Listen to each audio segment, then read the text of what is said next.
আসসালামু আলাইকুম। আপনাদের যাদের মন অনেক শক্ত, তো যাদের চোখ দিয়ে পানি নামে না, আমার এরকম একজন আত্মীয় আছে যার চোখ দিয়ে মোটে পানিই নামে না, হৃদয় খুব শক্ত।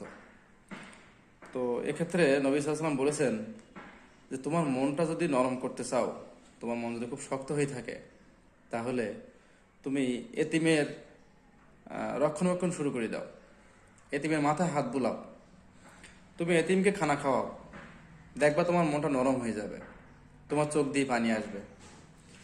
তো সেটাই করেন। যদি আপনার দিল, আপনার মন একটু তোর মানে পরিমাণ যদি নরম না হয়, খুব শক্ত থাকে পাথরের ন্যায়, তাহলে এতিমকে আপনি খাওয়ান, এতিমের ভরণ পোষণের দায়িত্ব নেন, এতিমকে রক্ষণাবেক্ষণ করেন, এতিমের মাথায় হাত বুলান, দেখবেন আপনার হৃদয়টা একেবারে নরম হয়ে যাবে। আল্লাহ হাফেজ।